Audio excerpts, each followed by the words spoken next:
Bacon.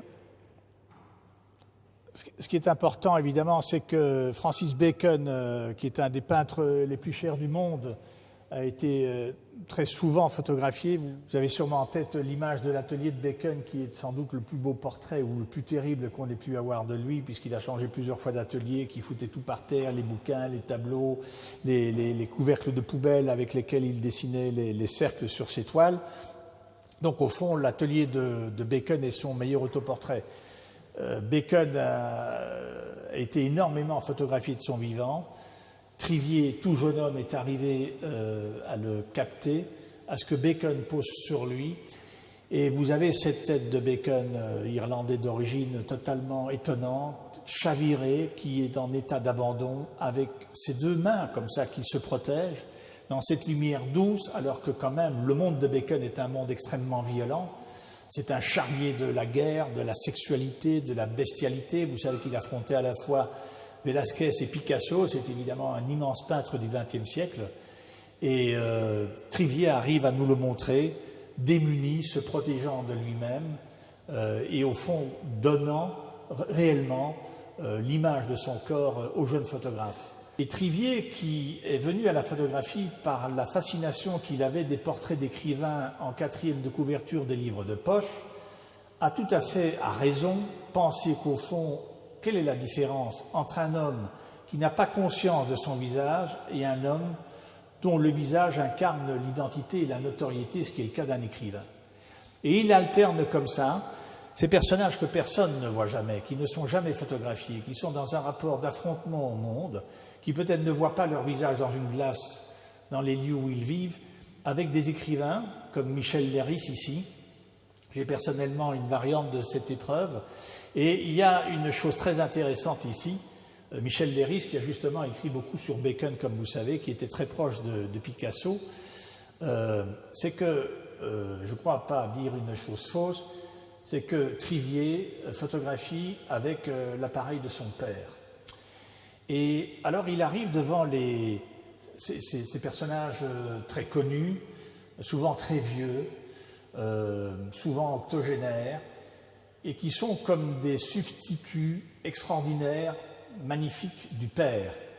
Et face au père, assis sur cette chaise, il installe ce dispositif branlant, ébranlé, bizarroïde, sur ce trépied qui va peut-être tomber, de cet appareil paternel qui va photographier ces pères transfigurés que sont les écrivains et les artistes.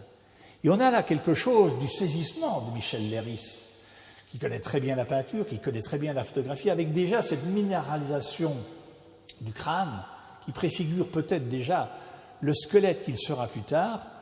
Michel Leiris, qui n'a jamais écrit que sur lui-même et qui là, lui aussi, s'offre sans défense, de manière démunie, à l'objectif, je dirais, tendre de Marc Trivier.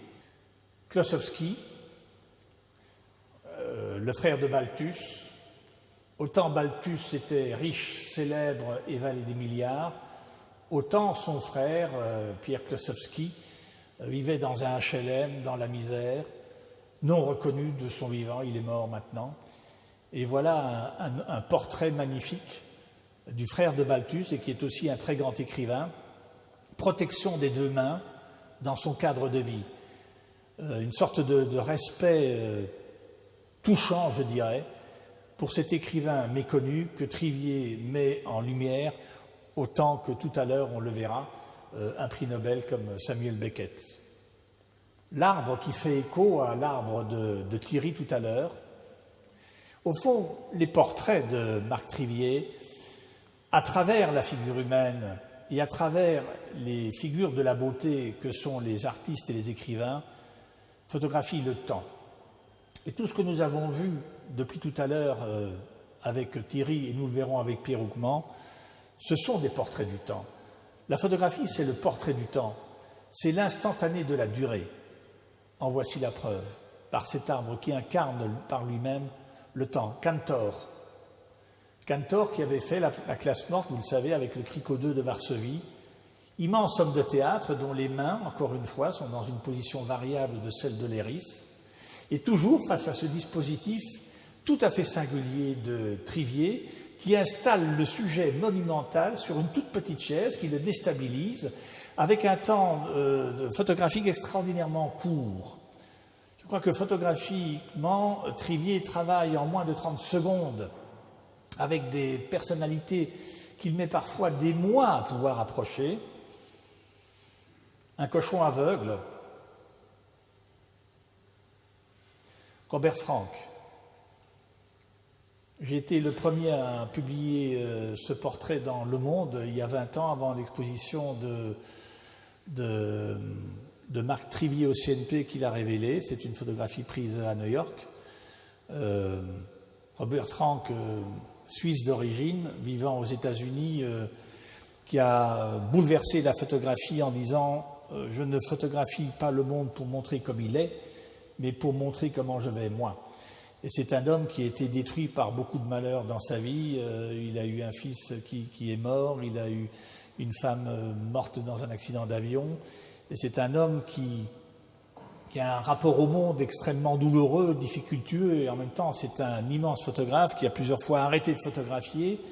Et effectivement, je pense que dans cette manière, regardez encore comment Robert Frank pose ses mains, il y a quelque chose d'une paternité réclamée par Trivier, encore qu'on ne doit pas seulement le voir en ces termes. Je pense que c'est aussi un immense photographe qui photographie, un immense photographe, mais un géant aussi, qui est simplement assis et qui regarde au fond un fils jeune qui le photographie tel qu'il est maintenant et tel que le temps est passé sur son visage et sur son corps. Les mêmes mains un petit peu que chez Léris, que chez Bacon, par cet homme qui évidemment est un aliéné, qui pourrait être un écrivain, dont on peut imaginer l'œuvre, Heiner Müller. Immense dramaturge, homme de théâtre qui a révolutionné, notamment avec Âme les machines, tout le théâtre allemand, d'abord de l'Est et puis de l'Ouest. Portrait d'atelier en même temps, position des mains, posé pour l'éternité puisqu'il est mort lui aussi. Thomas Bernhardt. Thomas Bernhardt, très tôt en Autriche, personnage géant qui a révolutionné la littérature aussi, vivant près de Salzbourg en Autriche, photographié dans son canapé. C'est après sa mort qu'on a découvert qu'il vivait avec une femme qui avait 23 ans de plus que lui, homme absolument secret qui avait écrit 5 livres autobiographiques à partir de la cave, personnage rebelle qui avait appris à lire en sanatorium comme Barthes, qui avait une posture au corps très bizarre. Et vous voyez la fermeture frontale qu'il offre à Trivier, qui a démarché pendant 3 jours pour venir le photographier, qui est arrivé très tôt. Thomas Bernhardt lui a dit 2 minutes, pas plus. Il a ouvert la porte, s'est installé, a fait la photo, il est reparti. Immense écrivain, immense photo. Michel Foucault, attentif au dispositif, le même crâne que Léris, la tendresse des mains vis-à-vis de lui-même, composition superbe du noir et blanc, de l'équilibre des choses. Dans le temps de l'attente, le regard de Foucault rentre en lui-même alors que le corps se penche et se donne une jambe. Bram van Velde, si je ne me trompe, c'était le grand ami de Beckett et ils passaient 3 heures ensemble, Beckett et lui, sans dire un mot. Et ils se quittaient après en disant « Quelle bonne conversation on a eue !» Ce portrait est aussi un dialogue avec le silence. Format carré, parfaitement équilibré. Trivier ne fait rien pour relever le modèle. Il le plante là et il se débrouille lui-même avec son histoire. Beckett. Il y a eu tout un livre publié des portraits de Beckett et pendant 15 ans, Beckett portait la même veste de tweed usée. C'était très très difficile d'arriver à obtenir l'accord de Beckett pour être photographié. J'ai très bien connu Alice Springs, la femme d'Helmut Newton, qui est une très très grande portraitiste, et qui avait écrit à Beckett pour lui demander de le photographier. Et Beckett, en ces termes laconiques qui étaient bien les siens, avait répondu « Je préfère ne pas ». Eh bien, Trivier a pu.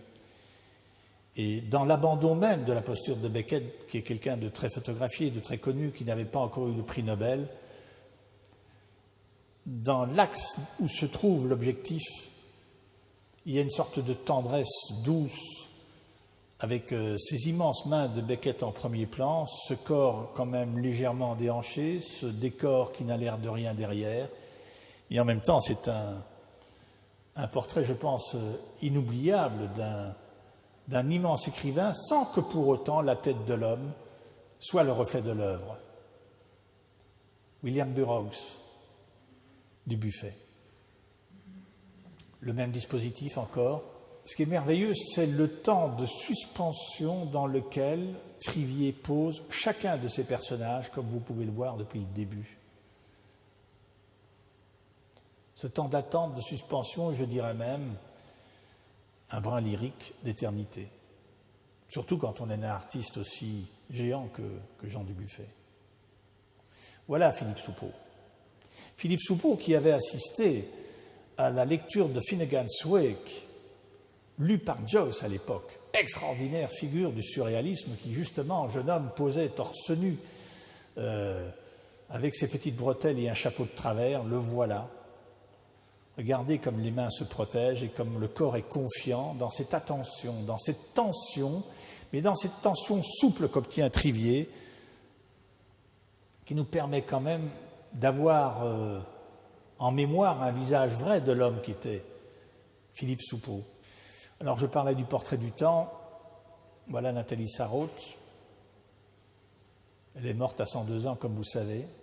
Elle est l'incarnation du temps elle-même.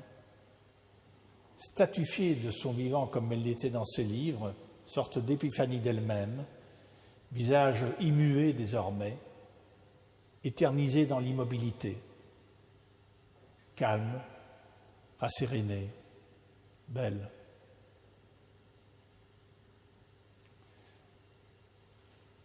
Regardez la tension des mains.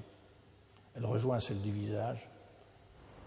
Et les deux sont en pointe de l'empilement, d'étoiles dans le dos.